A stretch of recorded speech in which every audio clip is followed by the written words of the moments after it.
प्रेम से बोलिए ओम सूर्योदय नमः।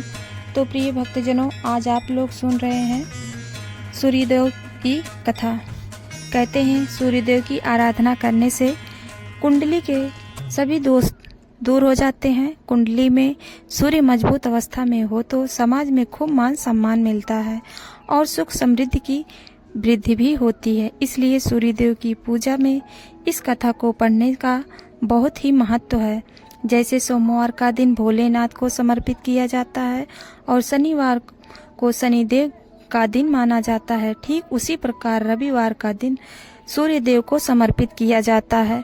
ज्योतिष शास्त्र के अनुसार सूर्यदेव को 9 ग्रहों में राजा माना गया है। कहते हैं सूर्यदेव की साधना आराधना करने से कुंडली के सभी दोष दूर हो जाते हैं। कुंडली में सूर्य मजबूत अवस्था में हो तो समाज में व्यक्ति को खूब मान सम्मान मिलता है और सुख समृद्धि भी प्राप्त होता है। इसलिए सूर्यदेव की पूजा के साथ साथ रविवार का व्रत को जरूर करना चाहिए। आइए कथा को शुरू करते हैं। प्राचीन काल में एक नगर में एक बुढ़िया रहती थी। वह रविवार के दिन नियम से घर आंगन को गोबर से लीपकर भोजन बनाया करती थी और सूर्यदेव को भोग लगाने के बाद खुद भोजन किया करती थी। ऐसा करने से बुढ़िया का घर धन धान्य से भरा हुआ था। भगवान की कृपा से घर में किसी प्रकार का विग्रह या दुख नहीं होने देती थी और घर में सब कुछ आनंद मंगल था।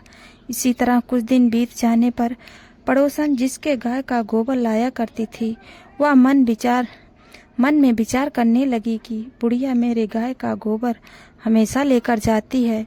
यह सोचकर उसने अपने गाय को अंदर बांधना शुरू कर दिया। गोबर न मिलने पर बुढ़िया रविवार के दिन अपने घर की लिपाई नहीं कर पाती। इसलिए बुढ़िया ने ना ही भोजन बनाया, ना ही भगवान को भोग लगाई और ना ही खुद भोजन किया। इस प्रकार उन्होंने निराहार व्रत किया। रात हो गई और वह भूखी ही सो गई। में भगवान ने बुढ़िया के सपने में आए और भोजन न बनाने और भोग न लगाने का कारण पूछा।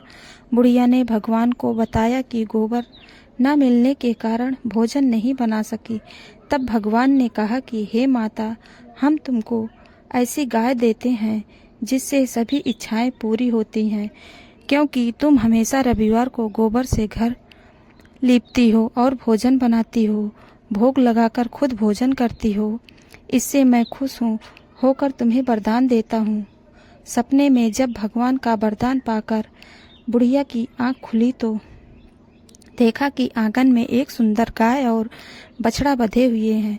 गाय और बछड़े को बंधा देखकर वह बहुत खुश हो जाती है और घर के बाहर बांध देती है और फिर गाय को खाने के लिए कुछ चारा डाल देती है। जब पड़ोसन ने वृद्धा के घर एक सुंदर गाय और बछड़ा देखती है तो द्वेष भावना से प्रेरित होकर उसका हृदय जल उठता है और फिर उसने देखा कि गाय ने सोने का गोबर दिया है, तो उसने वहां से सोने का गोबर अपने घर ले गई और अपने गाय का गोबर बुढ़िया के घर रख दी।